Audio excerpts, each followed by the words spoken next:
We're bringing developing news and the stories behind the headlines. This is Storycon. I'm Patrick Paez. I'm at Lingao, and some stories we're watching this Friday, June 21. Happy weekend. 4 People's Liberation Army Navy vessels were spotted within 12 nautical miles of Palawan on June 19. That's according to the AFP. The AFP says that upon challenge, the ships, and we quote, responded accordingly. The military adds that this area in Palawan is commonly used by international vessels passing through Philippine waters. The NBI Cybercrime Division has arrested 3 people for allegedly hacking private and government websites. These include systems of the National Security Council and the Armed Forces of the Philippines.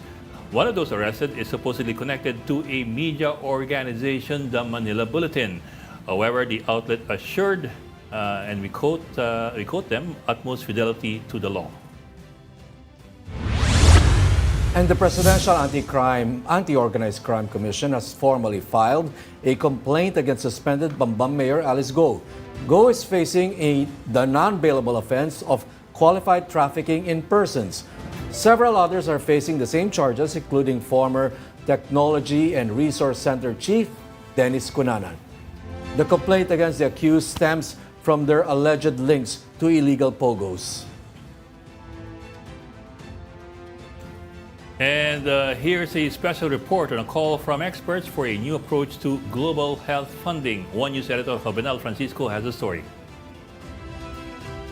Barely a month after the proposed pandemic treaty was shelved during the World Health Organization's annual assembly in Geneva, members of the panel that worked on the proposed accord swiftly renewed calls for leaders to unite and prepare for the next pandemic. As monkeypox continued to spread in Central Africa and the bird flu now affecting mammals, igniting fears of imminent human-to-human transmission, experts warn the world would most likely be overwhelmed by any new pandemic threat. This was underscored by members of the Independent Panel for Pandemic Preparedness and Response during a virtual forum attended by journalists from across the globe. Panel co-chairs and former world leaders, Liberia's Ellen Johnson Sirleaf and New Zealand's Helen Clark, led the release of an important report. This after the WHO Assembly failed to pass a pandemic treaty that has been in the works since 2021, when the world was battling COVID-19. The panel's postscript is scathing and instructive at the same time. They criticized officials who wasted the learnings from the recent pandemic, but also noted that political leaders play an important role in making sure the next generation will be better prepared during a pandemic. Obviously, leadership needs to be applied to preventing disasters, not just responding to them. So while we learn lessons from the COVID-19 pandemic, I think the more enduring insight or even wisdom is to expect the next pandemic to be different from COVID-19. We need to be prepared for the worst case scenario, meaning the next pandemic could be as severe as SARS and as transmissible as an influenza virus. When that happens, and we accept that in a pandemic, our common mission as healthcare jurisdiction is to minimize deaths. While the panel still hopes a treaty will be approved, they presented other suggestions in the meantime, like more transparency and trust among countries, a new approach to global funding when a pandemic spreads. On the issue of financing, we and others have estimated that you need at least that 10 to 15 billion every year to support low and middle income countries to strengthen preparedness. We say it should be additional to official development assistance, A, because there's not much of it, and B, because it addresses a global common good. We continue to advocate a global public investment model for this, where everyone pays in and country allocation is according to need. A more equitable access to vaccines, therapeutics, and diagnostics. A formal group of world leaders focus on pandemic preparedness and even the possibility of splitting the WHO into 2 functions, with one zeroing in solely on health emergencies. And we posed an open question and I stress it is an open question, should WHO be split into two organizations? One that is focused on emergency operations, as that work has to be done, and one that's focused on operational and technical excellence in health. Both are important and need focus. The WHO recently amended its international health regulations and calendar the approval of the pandemic treaty within the next year. But in the meantime, it is being stressed that cooperation from world leaders is imperative to ensure the protection of 8 billion people. Jovi Francisco, we are One News. And of course, joining us today, geopolitical analyst Richard Heydarian. Bakit nag-reverse yata kami nung isang kasama natin? Parang teleport. Kamusta po? Yung nag-teleport yun, Matulog na po! Resident Tulog na po. political pundit, Mr. or Tito Ronald Llamas. Anong oras na pa?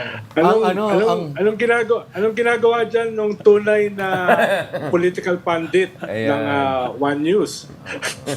ang pandit na kuratsa. Kuratsa Walang talaga. pahinga. Walang pahinga. Tuloy-tuloy lang. Lagari. Lagari talaga. Iba ibig sabihin ng kuratsa ng 80s eh. Walang pahing kuratsa. Parang gano'n. Okay, let's not go there. That's not good. I know. Baka maano tayo. Pero Baka mamagpo tayo. yung integridad ni Ronald, that's beyond unassailable. Unassailable. Teflon yan. Nako, Yan. parang papuri yun. Okay, so nandito kayong dalawa. Isa lang ibig sabihin yan. West Philippine Sea pa rin tayo. Right? Ako po. So what else do we need to unpack? I mean, the other day, I think it was yesterday, we had Ray Powell here. Tinanong ko siya kung totoo ba na parang may digression in policy between the National Security Council and the Defense Department. May parang hindi pagkakasundo. Kaya nangyari doon sa the Ayungin incident. So, first of all, how credible is this, Ronald? Or like Ray Powell said, it's normal that within the administration, you have people who disagree. Well, hindi naman tayo Communist Party ng China. Hindi naman tayo People's Liberation Army na walang demokrasya sa bansa na yon. So, madaling sabihin na isa lamang ang kanilang direksyon. No? Sa atin ay kinakailangan ng mga consultation, kinakailangan ng mga meeting dahil wala tayong isang presidente na president for life. Kaya nakikita rin dito yung, in a positive note, nakikita rito yung mga hindi differences, kundi yung mga debate in terms of strategy at saka tactics. No? Kaya ang packaging dyan ng mga kalaban ay hati-hati kayo, nag-aaway-aaway kayo. Mukhang hindi naman. No? Mukhang hindi naman. Ito kasi yung one of the few times na yung ating NABSOG o yung Naval Special Operations Group ay nasalang dito sa pag-supply ng BRP Sierra Madre. Huwag natin kalimutan na itong mga differences na mga tactics na ito ay in response dun sa scaling up ng China para harangin yung ating simpleng pag-supply sa about 24 soldiers natin sa BRP Sierra Madre. Huwag natin kalimutan, baka maligaw tayo eh. Itong mga differences in terms of tactics ay naghahanap tayo ng tamang kombinasyon para mabigyan natin ng supply yung ating mga sundalo sa BRP Sierra Madre. Okay, at makita natin dito na grabe yung response ng China dito sa pangyayaring ito. No? Kaya ako, mas doon ko tinitignan, Patrick, yung pangyayari. Rather than pagkakaiba ng mga strategiya at saka taktika ng ating armed forces. Okay, but I'd like to ask Richard here, no? Do you think that the use by Navy SEALs of the Defense Department or the AFP should we take that as an indication that the AFP is increasingly impatient with measured transparency and they feel that it doesn't work? Well, it's inevitable, no? We were in an unprecedented situation kung saan after almost 6 years of quiet diplomacy, if I can put it politely, under President Duterte. And now, essentially, you have a complete green light for the Philippines to assert its claim. So, medyo siguro atat yung iba, medyo may pent-up frustration built over those Is years. it working, Medyo there's Richard? an over- Is measured transparency working? Ganito na lang. My understanding of everything that has happened right now is necessary but not sufficient. Right? I think may value yung mutual defense treaty natin with the US, kaya nga hindi pa rin tayo binabaril ng mga Chino. I think may value in transparency initiative in the sense that it highlights what a bully China is. But as things stand, obviously they're not sufficient to prevent this kind of situation whereby completely binubuli tayo ng China. And the optics is not good for China, but it's also not very inspiring for the Philippines. Yeah. So clearly something has to change. Ang tanong kasi dito is, when you talk about tactical changes, because the strategy has been set by President Marcos Jr. already, magkakaroon talaga ng hidwaan yan, magkakaroon talaga ng disagreements yan, because we are in really uncharted territories here. And you can see even the Chinese are also scrambling and trying to wonder what is their own Goldilocks level of bullying whereby it comes short of activating the Mutual Defense Treaty. I'm sure there are also tensions between us and our friends abroad, particularly the Americans, in terms of, eto bang Mutual Defense Treaty, yung guidelines na, do we have to revise the guidelines to make it relevant to a gray zone? Because I remember very well, I was writing something about this yesterday. I went back to my notes. In 2019, nung nangyari yung Reed Bank, then Ambassador Sung King said that the MTT should also apply to militia attacks, gray zone attacks. And then Secretary Pompeo, he released a policy paper in middle of around this time in 2019 whereby sinabi niya, while neutral sila dun sa status of disputed land features, pagdating dun sa mga atolls or shoals like Second Thomas Shoal na nasa loob na ating exclusive economic zone, they stand with us in terms of exercising our exclusive economic zone rights. Meaning, pagdating sa Second Thomas Shoal, may level of commitment din ng US. Not to mention, may troops tayo dyan. So, cover talaga yan ng MDT. So, ang tanong ngayon is, how do you tweak the MDT, especially the guidelines of MDT, to make it relevant also to gray zone attacks na napaka-aggressive na I think ganito? Ed is going to pull up something and show us that, in fact, it has been revised, Yeah. right? Ed? Richard, this is something we pulled from the U.S. Indo-Pacific Command website. This is a legal guidance or briefing paper for the Indo-Pacific Command as of October 2023, last year. And it was Right. reported by the Indo-PACOM commander to the U.S. Senate. Okay? And This is an this is update. specific pa nga prepared specifically for the Sierra Madre and Second Thomas Shoal. Right. So it's quite applicable. What's really interesting is dito sa bandang page 3. Let's go straight to dun sa U.S. defense commitments Right. to the Philippines. This is how they now interpret the MDT at least as of September last year. Okay, the position is clear of the U.S. As reaffirmed. Armed attack. Okay. But what So qualifies yun ang, as armed attack? yun ang issue ko eh. The armed attack, it creates a very high threshold. Yeah. But they're more specific now. They've Here. defined it. Okay. Okay. Teka, where is that? What constitutes It's an not armed attack? defined, but as a matter of international law, The U.S. has long taken the position that armed attack applies against any illegal use of force. Now, how do you define illegal use of force? Not limited by law to kinetic armed attack or the use of munitions. In other words, even if you don't use munitions, it's non-kinetic, it can qualify as illegal use of force and therefore an armed attack. my problem is that this is not as clearly reflected in the statements we're seeing from Blinken, from President Biden. And all. Right. President Biden always stops at this level. So this level is not clarified. Kaya sabi ko, 2019 pa lang, there was already push for some revisions in the guidelines. We're not talking about provisions. Nagbago na, Richard. So, this is clear. But the problem Baka is- hindi pa lang inaamin ni That's my Blinken problem. at saka You ni- don't see this kasi this is the most important. Na yung definition of armed attack also applies to any illegal use of force, and any illegal use of force Not limited to is kinetic. almost meeting what we're seeing right now. Yes, diba? yes. So my problem here is Wait, before we proceed, Richard, It's we the just like to signaling is not clear. let the audience appreciate what is meant by kinetic armed That's attack. correct. Meaning say, hindi kailangan magpaputok ng barel. Yeah. Right? There. Parang ganun, no? Yeah. The use of munitions, that's what is referred to as kinetic. So it could also include non-kinetic attacks that result in death, injury, damage, or destruction. But mind you, again, this is U.S. Pacific Command, this is the military. Right. In the end, it's a political decision. it's a political decision. That's why you want to hear this from the State Department, Secretary Blinken. You Yeah. want to hear this also from President Biden. And you have to have certain intimations whereby what China is doing is almost meeting this. Because we can play a lawyer's game here, Yeah. right? Yeah. That's and true. say, oh, well, that still doesn't meet. at the same time, ang challenge kasi sa Amerika at saka Pilipinas is that you still have to have a certain degree of strategic ambiguity. Bakit nga mo? Because if you're super specific, then China says, ayun pala eh, so Yeah. pwede pa rin yung Well, mga kabila. The problem, Goals. Richard, is this document is super specific. And in fact, I'd like to point out, Ronald, that at the Shangri-La Dialogue, the president did mention that injuries of Filipino soldiers Would cross the Rubicon. would might lead the Philippines into invoking the treaty. Tinanong in that same forum si U.S. Defense Secretary Lloyd Austin, he was more evasive on that matter. But at the same time, we have something on paper. Something like this. So, hindi lang pala sa Pilipinas ang medyo may interagency. Right. Hindi Our friends also on the other side are also having probably some, clarification and alignment they have to do between the State Department position. Because you see, this was not coming out in the statements that Biden made during the trilateral summit. It stopped at here, dito sa taas.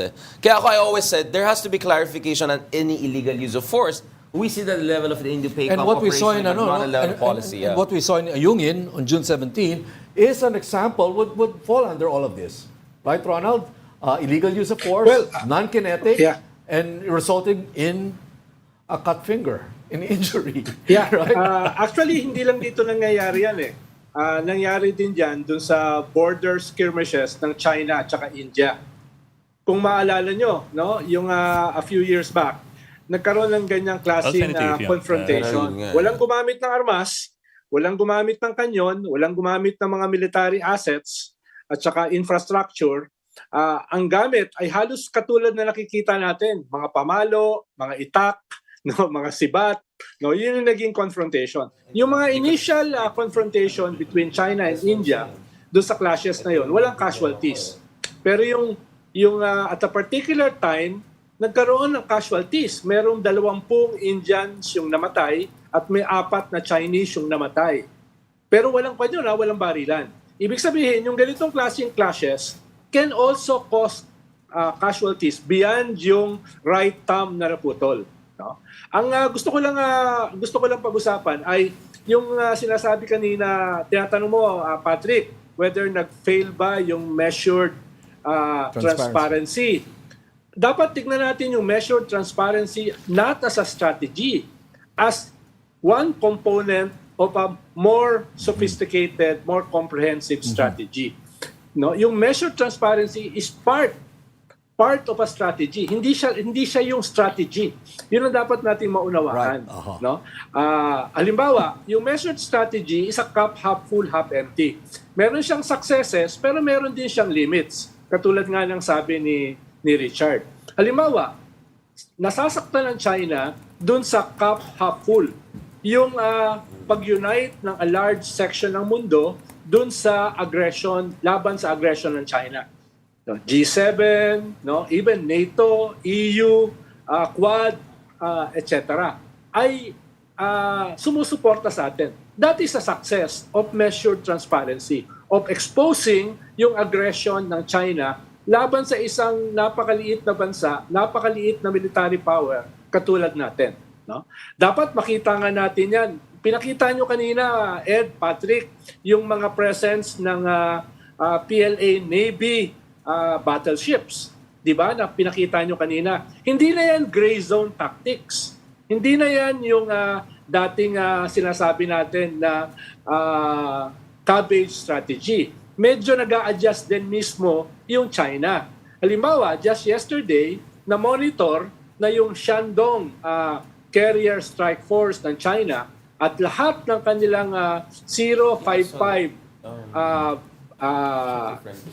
battleships ay lahat ngayon papunta dito sa South China Sea. Ibig sabihin, yung buong South China Fleet ng China ay ngayon ay gumagalaw. Hindi natin kung ano yung kanilang objective. Yan ba ay long distance military exercises? Yan ba ay pag-scale up ng kanilang nakikitang possibility ng pag-invoke ng Mutual Defense Treaty? O yan ba ay reaction dun sa suporta sa atin ng buong mundo dito sa mga maliliit na insidenteng ito? Pero ang nakikita natin ngayon ay halos yung buong South China Sea ng China is moving. pwedeng bahagi yan ng kanilang scaling up at pambubuli, no, na nakita natin dito sa incident nitong June 17, no? Pwedeng yan ay reaction doon sa possibility na pag-invoke ng Mutual Defense Treaty. Parang winawarning na But tayo. I think we have to Huwag clarify, niyong Ronald. puntahan yan. I think you cannot see it from there. That's why it was very clear, the fine print. No? This includes legal opinion analysis that does not necessarily reflect official U.S. government position. There's So a I see caveat this there. more as, I don't want to be dismissive, but it still looks to me like a recommendation paper rather than the final position of the Biden administration. And I'm not surprised by this because these debates were happening Trump time pa lang. Diba? I just mentioned 2019 pa lang. So nothing surprises me here. What I'm wondering is, will this be reflected as the final position of the Biden administration beyond? Because it's the caveats that counts to me. I know this is a game, this is a lawyer's game, right? So the caveats is what I always read. Kaya sabi ko, wait lang, basahin ko muna sa baba, nakita ko kagad, there is a big caveat there. So we have to put pressure on our friends. Okay, I know that you want to have strategic ambiguity, but this is more ambiguity than strategy because it's not 100% working. Tayo naman mga Pilipino, I think instead of fighting amongst each other and not appreciating what's there, we should look at what necessary new components we have to bring into the table. Pero alam naman should natin, the AFP Christian, di ba? Richard, na itong mga nakasulat na ito do not necessarily govern the actuations of a superpower. No? Nakita natin sa kasaysayan, a lot of times, na yung mga fine print na nakasulat na yan, ay mismo yung gumawa niyan ay hindi niya sinusunod. Di ba? Well, given na yan, but I'm just saying even this one has a caveat na it's not the final policy. You're saying even if final policy yan, hindi pa rin maasahan. Our point is, this is where we have to be careful when we deal with China. We have to make sure we got the backing of Americans 100%. So instead of fighting among each other, I think we have to also make sure our American friends are also aligning with the realities on the ground in terms of parameters of the Richard, entity. let me ask you about something else. In 2012, there was a great degree of discomfort from the U.S. side as to how we handled Scarborough Shoal. If I recall correctly, parang at one point Kurt Campbell was saying, at least according to the Chinese, na parang, what are these Filipinos up to? Why are we getting dragged into Scarborough? Into a sovereignty issue. What are the chances that they're feeling the same thing now with what's happening in Ayungin? Well, that was supposed to change, diba? I mean, Richard Fontaine, these are Center for New American Security folks. These are people who are part of the Washington staff. They have a new book called The Lost Decade, whereby they're blaming largely the Obama administration for not holding the line. Hindi lang sa Scarborough Shoal, pati yung sa reclamation na ginawa ng China from December 2013. Ang daming kakulangan. Kaya nga yung ginawa ng Trump administration to say, enough is enough. We have to have some clarity. Kaya nga Pompeo came here in 2019 and openly said, any attack in the South China Sea, hindi lang sa Pacific, public vessels will activate the Mutual Defense Treaty. Pero nakikita natin, ba't yan medyo kapos di ba? So ang ginawa ng Biden is they just carried over Trump to a certain degree, but still they have to build on this as the facts on the ground change. So medyo humahabol yung alyansa natin sa realidad So on they the ground. drew a line on the water. So my point is, thankfully, we're not in the Obama time. I told our American friends, never use the term that Obama used. Very inartful, in fact, very insulting. He said, we don't go to war over a bunch of rocks. Well, it's a bunch of rocks to you. It's part of our national... It was insulting. And I was really disappointed by Obama when he was here in 2014 to so dismissively talk about itong territorial disputes na yan. Thankfully, we're out of that. Pero hindi pa tayo 10 So we went from 0 to 5. Ang point ko is, let's get a 7, let's get a 8. So tama si Ronald, you'll never get 10. Richard, what's 10? I mean, we're 10 talking is- about where we were, Yeah. where the U.S. was in 2012 to where the U.S. is now. So what's 10 to you? Is it conflict? 10 to me is the U.S. coming out and saying one more action similar to like that, we'll have a direct military Isn't that intervention. We're not going to get that. Haven't I they doubt been we're saying gonna- that with every ironclad statement? No, that they ironclad make? is what I hear they say to Emiratis, to Saudis. In fact, Exactly. I'm allergic to the term ironclad. Come up with a better metaphor or better, I don't know, adjectives or other. So, ang problema sa Americans is, unless you force them and push them, look at what Zelensky is doing. He's not even their ally. And he just keeps on bludgeoning everyone. Hey, Well, ito that's naman in mo kami, ito America's lang. interest, isn't it? To make sure that the fighting is done in Ukraine. and Because not in Ukraine Europe. is beating the heck out of the Russians. Yeah, So but if we showed that we can... Sorry, Richard, but Ukraine is a damaged country. It's a wreck. Yeah, but it was supposed to be actually fully occupied 2 years ago. So compared to what Well, would have happened, right? the other option would have been What, surrender? Allow Russia to take over? No, allowing diplomacy to kick in. What would be diplomacy? And prevented an invasion to begin with.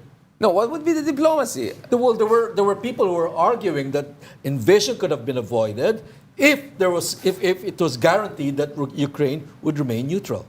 But Ukraine was neutral. No one in his serious mind would think that anyone wanted Ukraine inside NATO. Only Bush made some, flippant statement in 2008. Wasn't That's Biden? that's the Putin narrative. Wasn't the Biden administration make kind of teasing? No. Biden was very clear. NATO is not. They said we cannot stop them from aspiring to be part of NATO, but that, of course, you cannot force a country to say, don't even dream for it. But Biden could have said at that point, no. I would say they Actually, well, Pat, they But joined to be honest, NATO, I think Putin was just looking for an excuse. He wanted to get Luhansk and Donetsk. The 2014 Maidan revolution, that was really the worry for Putin. So actually, I don't buy that argument. That's a Russian narrative. But could the US always do better? Of course they could do better. Ang point ko naman dito is, pagdating dito sa West Philippines, thank God, wala pa rin namatay, wala pa rin nangyari. So, we have to take that win and then work it from there instead of fighting among ourselves or fighting with our ally. But that means that hindi tayo pwede maging complacent. And now we have to look at the situation whereby we get closer to this definition when it comes to actual American foreign policy. So maybe it's very important for Blinken, for Lloyd Austin to tell their Chinese counterparts, this is not sustainable. Either we're going to be forced to come in or we're going to totally lose our credibility as a regional leader, supposedly. But looking at scenarios, kasi... Di ba yun din ang sinasabi ng China ngayon? Di ba yun din ang sinasabi nila? Parang yung hinihingi ngayon ni Putin sa Ukraine na we can have peace pero hatiin natin ang Ukraine. Di ba yun ang sinasabi niya? Nasa amin na yung Crimea, nasa amin na yung Donbas, pero we want more. So, we are open to having peace, pero hatiin natin yung bansa nyo. In a way, yun din naman ang sinasabi ng China, no? Na yan yung pinanggalingan ng ating mga tinatawag na secret agreement. May naniniwala ba sa atin na yung China ay aalis sa kanilang artificial islands? May naniniwala ba na yung China ay babaklasin yung kanilang billions of dollars ng artificial islands within our maritime territory, no? Wala namang naniniwala eh. So ang tanong dito, what is being offered to us? Ang sinasabi kasi ng mga talking heads ng China, mag-scale down, no? Mag-scale down. Ano yung i-scale down natin? Ronald, we're just supplying a boat sa sarili nating maritime. Ang sinasabi ko, yung China, ang hihingi ng China is pure capitulation. Mag-capitulate tayo. Ibigay natin yung ating maritime territory sa kanila. Dahil 100% hindi aalis ang China dun sa mga islands na itinayo na nila. Okay, na meron ng, Ronald, meron ng pantalan, meron ng fighter jets, meron ng missiles. Yeah. No? So, linawin natin what we are asking. Okay, but Ronald, this is also very important to take note that once upon a time, not too long ago, this administration's Department of Foreign Affairs used to say, I think the Secretary Manalo, who I guess we need to hear more from about, no? He used to say that West Philippine Sea is not the sum of our relationship with China. There are other things. It's not just those islands that we have to balance and consider. Well, I mean, you have to have clear red lines, right? Yeah. Ibang ibig sabihin, ang ibig sabihin doon ay hindi usapin ito ng ibibigay natin yung West Philippine Sea sa China. Mukhang hindi yun. That was far from I think what he meant to say was, ibig sabihin. Well, I think what he meant to say is to let diplomacy do its work because there are other stakes if we go down the rabbit hole with China. What is diplomacy? Kasi what the Chinese are saying is, hayaan mo yung BRP Sierra Madre ay and to give away to give into the elements, right? So we take over. Kasi since we have documents from the Chinese more than 10 years ago saying all we need is hintayin lang natin ito, this thing will disintegrate on its own. Now, one thing I didn't mention a while ago is reports suggest, despite all of this, some could say kabuki show, some could say dangerous show, actually, na-fortify na natin, nagawa natin yung kailangan natin. Some of my metallurgic engineering friends would say, I'm not sure about that claim. But based on the reports we're saying this, while all of this, I don't know, kabuki show, we did what we had to do. So at least, I'm glad that ginawa natin kailangan natin on the ground because we cannot lose the second Thomas Scholl. We cannot lose yung position natin sa BRP Sierra Madre. So it's not like kinakawawa lang tayo. It's not sorry like bugbog sorry lang for the tayo. question, Richard. Why can't we lose? Why can't we lose second Thomas Scholl? Well, why can't we just Okay, give what's give there? away? What's there? What's there? Well, I mean, first of all, They this is will- well they will- within our they will exclusive establish economic their zone. It's a low tide territorial- elevation. Their territorial waters Yeah, based on that. it's a low tide Parang yung elevation, so ginagawa it's not nila a rin sa territory to Sandy be Cay claimed. 1, 2, and 3.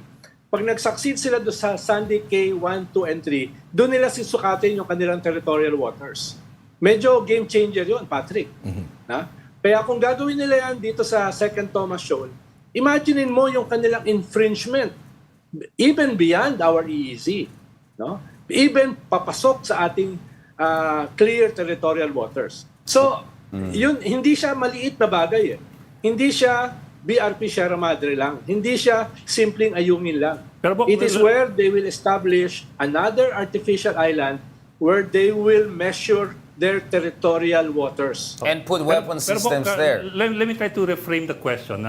If we were to try to go the way of diplomacy, what are the options available to us without going down the road of acquiescence, complete acquiescence? I mean, if we talk, what could we put on the table? What could we get? We always hear, let's learn from our neighbors. Let's learn. Well, the Malaysians unilaterally just developed oil and gas resources within areas claimed by China. China made noise. They sent ships. Blah blah blah. In the end, they had to accept the facts, and then Malaysia came in and did what Manalo Okay, said. learn- But there's more to our bilateral relations. Let's Okay. talk about economics. Richard. No, so history tells you if you stand your ground, after a while China recalibrates, Right, then right. deals Okay, with you in a we've different seen that. equilibrium. Learn from our neighbors. Our neighbors, yeah, you're right. Vietnam has put up a stand, and For 1,000 years. So right. No, they're right down China. They're a neighbor of China down south. No, learn from our neighbors. If you will go by every statement that China has issued every time there's an incident, they have been accusing us of being of playing into an American strategy in the South China Sea. Okay, I see what you're saying. My question is, maybe we should stand up alone rather than hoping that America will come to our defense. Well, my point is the reason why... Maybe that's a problem of China. It's the biggest problem of China is that maybe they're not respecting the way we stand up to them. Well, my point here is kung sana binigyan ng chance yung ginagawa ni Pinoy na hindi nagkaroon ng... I mean, for me, the reason we're here is because of Digong. Because Digong spoiled the Chinese. And most likely, he gave them some gentleman's agreement talaga kung saan akala ng mga Chino, tapos ng laban, they pocketed the Philippines. I trust China more than Digong on this issue when they claim there was a gentleman's agreement. So, my sense is the Chinese are having a tantrum moment. They're really disappointed. But as we discussed in a previous episode, hindi lang ito usapin na anong nangyayari sa West Philippine Sea. Why can't we stand up to China on our own? The Philippines Armed Forces is barely half of what Malaysia or Vietnam can deploy at this point. China will have zero respect for us if we have no backup whatsoever. And if not for the Mutual Defense Treaty, they would have already engaged in what they call short, sharp war, like what they did to Vietnam in 1988. We have to have no illusions. The reason why the Chinese are China using will always gray be zone... strong. It doesn't matter if Vietnam is stronger than us, but China will always be stronger than Indonesia, Vietnam, Sure, Malaysia, everybody else. but we the don't Philippines. even meet the minimum threshold yet. Kaya nga ang argument ko is, i-leverage mo yung US alliance mo, but don't get too much into the US camp. So that's my point, Richard. Isn't that precisely the problem? The way we're leveraging the US. If tomorrow, because, we go and the take... the bottom line here is that... Yes, Patrick, Ronald. when the tensions happened in 2012, the Americans weren't even here. There was no EDCA then. No? Nagsampa tayo ng kaso sa UNCLOS because the Chinese started building their artificial islands within our maritime territory. There were no Americans then. When we filed the case in UNCLOS, no, wala. Yung abogado natin na kasama dito sa UNCLOS case, ito yung nagsampa ng kaso laban sa US. For Nicaragua. So, from the start, we weren't leveraging the Americans. Dahil nauna yung China. Precisely to that point. Nagtayo sila ng artificial islands. It is possible to stand up to China on our own because we did it in 2012. Yes, pero ang nangyari, nagabansi sila. they established these artificial islands. At hindi natin napigilan dahil nga wala tayong pantapat. No, kaya nagsampa tayo ng kaso sa UNCLOS. We invoke international law. So Ang sinasabi ko lang, Patrick, are you telling me, Ronald? nung simula, we never leveraged the Americans. So no? Ronald, are Hindi you natin telling me that leverage. EDCA is a consequence of that, trying to really leverage the Americans? That's why we're allowing more EDCA sites for the Americans here on Philippine soil. Linawin natin, Patrick, that was after the Chinese built their artificial islands within our territory. No? Ang diplomatic solution sana dyan, yung tinatanong kanina ni Ed Lingao, ay pwede ba nating balikan yung nakaraan na pare-parehas tayong nangingisda dito, pare-parehas tayong dumadaan, no? Nang walang isang bansa na i-claim ito arbitrarily, like dun sa artificial islands na ginawang military bases.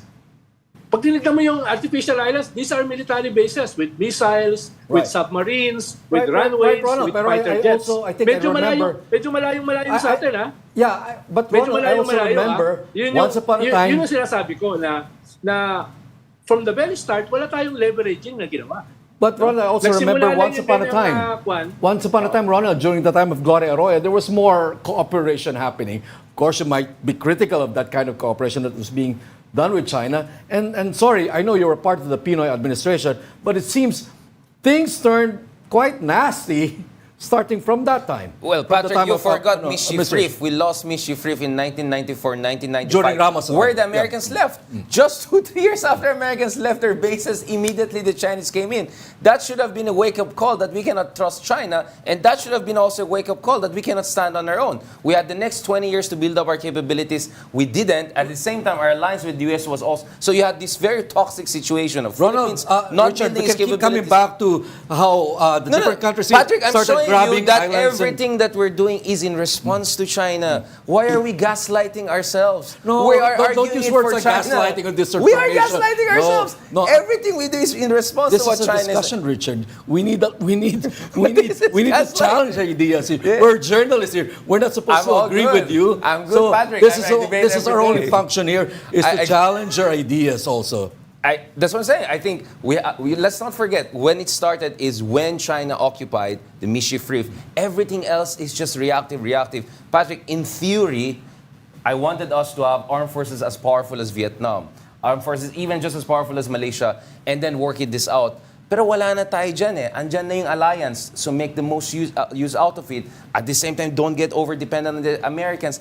It's a doable thing. The Koreans have their own headaches with the Chinese. They have their own maritime problems with China in Yellow Sea. The Japanese are US ally. They also have their problems. So my point is, ang problema sa Pilipinas is always either or. Itapon natin Amerikano, dun tayo sa province of China. When reality is always in this 50 shades in the middle. That's what mature strategy is all about. Otherwise, kaya sabi ko, di talaga tayo mag-grow as a country kung hanggang, ano ba tayo, Team US, Team China? No, we should be Team Philippines. And as Team Philippines, how do we make the most? Turkey is a NATO member, and yet they play footsie with Russians and Chinese from a position of strength. Exactly, Richard. We can do the same Exactly, thing. Richard. But it doesn't seem that relying on MDT is playing both sides. It doesn't seem that way. Well, the MDT is still not the final story. As we saw here, we can still tweak it, we can still improve it. Allowing EDCA doesn't seem to be playing both sides. I think it looks more like not standing up on our own, not playing both sides, but pivoting to the embrace of the Americans. The EDCA kasi, the thing is, there's an EDCA that has to do something with counterterrorism, there's an EDCA that has to do something with West Philippine Sea, and then there's an EDCA that has something to do with Taiwan. Kaya nga medyo komplikado ito, hindi ito clear-cut. Kaya sabi ko, pwede mo i-calibrate yung some parts, yung other parts na relevant sa atin, you keep it together. Again, it's about how you also slice our own salami. This is what strategic, this is what a mature strategic discussion is. It's not an either-or issue. It's about what mixtures, it's like martial arts, what mixtures of techniques you put together to get the best possible outcome. Again, it's not the end of the story. We haven't lost Second Thomas Shoal. Wala pang namatay. We fortified our Second Thomas Shoal. So I think we should be proud of what we have achieved so far too. Para sa akin, hindi yung MDT yung main eh. Ako, kaya nga tinatawag ko kanina na yung transparency tactic is a cup half full. Dahil doon nasasaktan ang China.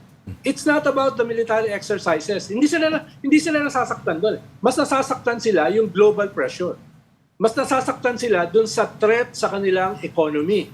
Lalo na, their economy is not in the best of shape. Ang sinasabi ko lang, hindi naman natin nilalagay yung lahat ng itlog natin sa MDT basket.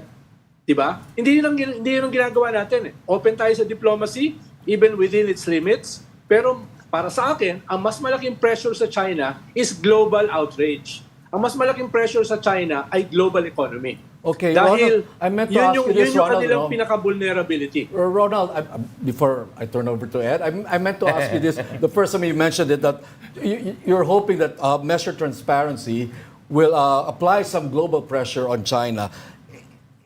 You think that's possible for a one-party communist state to care about global opinion in the conduct of its policy? Yes, dahil ang pinagbabatayan ngayon ng Communist Party of China are not the proletariat, no? They're not even the peasants. Ang pinagbabatayan ngayon ng buong foundation ng Chinese Communist Party is the 500 million Chinese middle class. Diyan sila takot, no? Diyan sila takot. At yan yung vulnerable sa economic global pressures, no? Diyan sila takot eh. No? Ang Communist Party of China, galit nga sa kanilang mga trade unions eh. Galit nga sa proletariat eh. China is the strike capital of the world. Ronald, last I kanilang checked, measurement whether Chinese society will survive ay yung 500 million middle class. But Patrick, China yung wants to what's be a global holding leader too. Chinese society together. Yan yung, And dyan sila nakikinig. Ronald, let's not forget, China Dyan sila wants to be a nakikinig. leader too, and leadership is not just having brawn, it's about authority, it's about respect, it's about trust.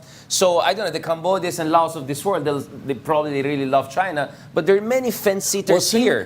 There are many fence-sitters. Singapore is playing both sides. Oh, playing both sides, but actually almost all of their armed forces is from Germany, NATO, and US. Right. So what I'm saying here is China cares also about its reputation because it wants to peel away Mexico and Turkey and Singapore and Malaysia down the road, all away from the United States. And they won't be able to do that if they're seen as an all-out bully and a kind of a rogue state. So it does matter, You their think these reputation. countries, Mexico, Brazil, let's put in Singapore, you think it's a deal breaker for them in dealing with China that there's bullying happening in the West Philippine Sea? Honestly, Patrick, Huh? there Is it in the national interest of No, it's Singapore not a question of national or the fact India that- or Brazil? But Patrick, this is not about sentiments and love. Exactly. This is It's about national interest. So I was wondering, you think India is going to say, we're going to stop trading because China is bullying the Philippines and the West you Philippines? see, when the best parallel we can find is Russia. After Russia invaded Ukraine, the Vietnams and Indias of this world stood by Russia diplomatically by not condemning it. But quietly behind the scenes, at least the Indians are diversifying.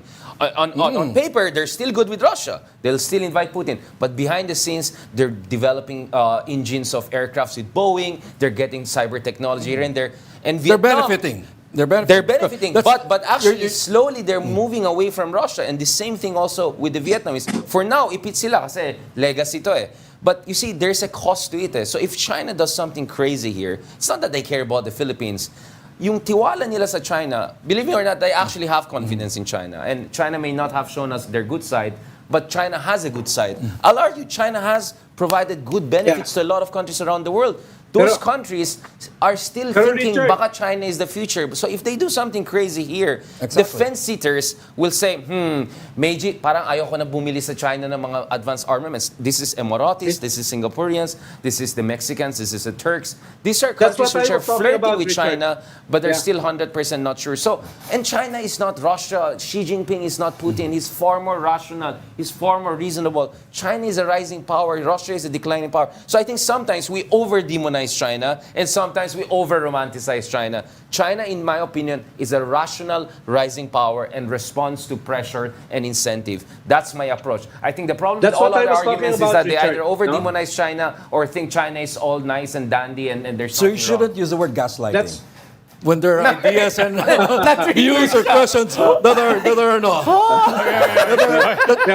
Richard, Or use the word misinformation. Not No? you. It's Or the the argument. narrative. The About argument. earlier. You know, No, because yung we need to hear all these vulnerability No, ng things. this is not misinformation Alam at mo, all. But we need to hear all No, these no, things, it's Richard, not, right? it's not. Alam mo, Gaslighting, saan because takot we ng still not China? blame ourselves if we're the Alam mo, saan victims. takot ng China? Yung pinag-uusapan natin just now.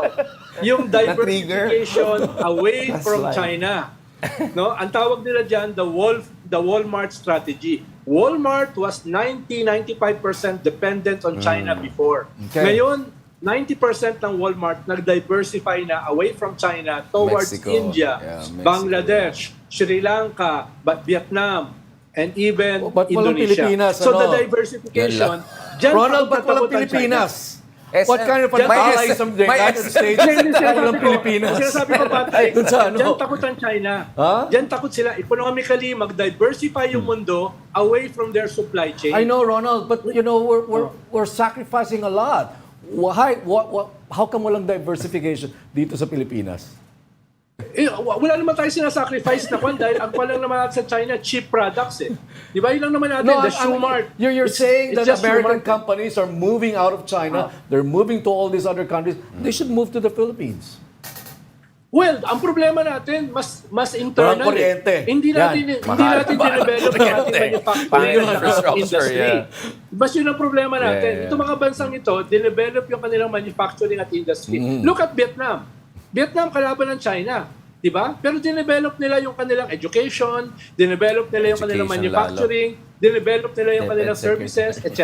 Kaya ngayon, sila pinupuntahan. Yung lagi natin pinag-uusapan, Patrick, na comparative advantage, Right. comparative advantage. I just Yun asked a yung kulang question sa para atin. masagot mo yan At ito ganyan. ay, Right. at Para ito hindi mapaliwanag mo. ito problema ng ating relasyon Okay. sa US. Sige. Problema ito ng ating gobyerno. Okay. Moving At hindi forward, ko, at linawin natin hindi ko binanggit ang gaslighting Oy, grabe naman, na-trigger kayong lahat. Okay. Moving forward, how do we slice our salami this time? Hindi natuloy yung resupply. Yung Rore, it was a failure. The last Rore was a failure. What are the options on the table now as far as, for example, very tactical question. How do we resupply this time? Chopper. Let's use But chopper. the last time we did that, We can they fast food. confiscated Diba, marami pa tayong equipment. pwedeng gamitin yung inflatable fast food. Actually, my recommendations yung US, ang dami nilang pinapa-retire na littoral combat ships, mga corvettes. Bigay na nila sa Pilipinas. So this is where I'm very critical of US. So I think I have to be very clear. Walang binibigay. Wala, medyo kinakapos tayo. Hindi ko sinisisi ang ating Walang binibigay. administration, ha? Yeah, so we have to learn to juice. So my worry is, it's not that the US alliance is a liability per se. It's how we approach that alliance and how our allies approach us, which is creating a liability. That's where diplomacy comes in. So diplomacy is not only how we deal with China, it's also how you deal With with, the US. your allies. Yeah, exactly. As Churchill said, you know, the only worst thing than dealing with allies is not having any allies, right? So Okay. I love that quote. It Okay. really applies to us. My other right? question goes back to 2012. In 2012, we also had a problem with China's response to how we were handling Scarborough Shoal. I remember banana diplomacy. Our fruits were rotting in Chinese ports, and then there was a cancellation of all the Chinese tourists coming here. I think they were number 2 or number 3 in terms of numbers of tourists in the Philippines. So there was a major impact in. There's a cost. There's a cost. There was an economic cost. And I think that's a major part of the reason why we had to turn to backdoor negotiations, Which didn't work. which didn't work out. Again, don't work out. throw out the baby with the Hindi naman. bathwater. I think there are shades to everything, no? Yeah. I think You're right. There are shades I to think the everything. shades, It's not 50 it's Shades never- din yan, yeah. This is where I agree with Richard. It's never either not black or. and white. Yeah, It's not black and exactly. white. Yeah. Yeah, but that's still my question. I mean, Yeah. we still have that problem. If push comes to shove, delikado pa rin yung economy natin. Well, I mean, China exports to us more than we import from China, right? There are certain sectors who are very dependent on imports from China, and I think some of them spoke out already. But I think if you look at all ASEAN countries, Right. we're the least exposed to China because China made no investments of, Right. during Duterte's time, 6 years, saan yung mga big ticket infrastructure projects? Zilch, nada, zero. Now, is that a good thing? Of course not. I want investments from China. But sana, based on a new equilibrium, for me, this is birth pains. This is a transition phase. Maybe I'm being naive. Pero ang tingin ko is if we hold our line, tweak things, do things right, in 1 to 2 years, we're going to come back and say, this was part of the growing process. This is the birth pains of a more assertive and self-reliant Philippines. Yeah. Sabi ng producer natin, kalma na raw tayo dahil patapos na. Sorry. Breathe in, breathe out. Yeah. Mahirap pala pag wala ka sa studio no nagka-gaslight ka. Sir Ronald, dapat ikaw nandyan. Dapat nandun ako sa kabila. Na-trigger. May na-trigger. Okay, teka, baka saran tayo ng tindahan. Ano? Bigyan natin ng mga 4 more minutes. Sige. Bok. I don't know if you guys have asked this question already in the past two, pero, di ba? Quickly lang, Ronald, Richard. Should the Philippines... Gusto ko lang, Ed, gusto kong i-emphasize ulit yung Walmart framework. No, for lack of a better term. No? Ang sabi nila, it cannot be done. It can be done. We can diversify, no? The world can diversify away from China. And that is a vulnerability of China more than the Mutual Defense Treaty, more than military exercises. Okay. Siyempre, nakakadagdag yan, nakakatulong yan. Pero the economy, no? It's the economy, stupid. Sabi nga ni Clinton. No? Yun yung mahalaga. At halimbawa, bumaba ng 2 percentage points yung economy ng China. Imagine mo yung gulo sa loob ng China. Imagine mo yung gulo within the Communist Party. Imagine mo yung gulo doon sa 500 million middle class ng China. Doon takot ang China. Okay, Ronald, ito na lang. Kaya hindi ito usapin lamang ng military capabilities. Usapin ito ng economy. Okay, Ronald, ito na lang. For closing, is an unstable China more dangerous than a stable China? Kasi you mentioned, di ba, pag bumagsak yan, baka some states that crumble cause more problems for its neighbors. Pag nag-collapse ang China, magmamigrate yung kalahati ng kanilang populasyon papunta sa US at saka papunta sa Australia at saka papunta sa Europe. Yun yung magiging disruption. Wala pupunta dito. Wala. Nandito na sila eh. Sa pogo na. Okay. Richard, ikaw. Last word. No, ako, I mean, for all of, ako, don't press the panic button. This is a journey, we just have to hold each other's hands as we go through this. Diba? We can tweak it. We're fortifying positions on the ground. We lost no territory so far, no casualties so far. I think the Americans are coming under pressure to show their reliability. I think the Chinese, despite everything, also realize that they don't want to escalate it too much to make it deadly and bloody. So I take a much more sanguine view of what's happening right now. I think this is just a process and transition. Is there risk? Of course there's risk. But without risk, there's no reward. And how are you going to be a real country if you're not going to take any risk at all? But for me, this is a process. Ang tagal ng reward, Richard Well, not losing anything is a good reward. No, I mean the US has, we're not feeling anything. Well, US is a because I remembered in your mess. interview, ito na lang, you have a few more minutes. I remember in your interview with Ambassador to the US, Babes Romualdez, he said, it's going to be dramatic. The improvements and the increased capability of the armed forces will be dramatic in the coming years.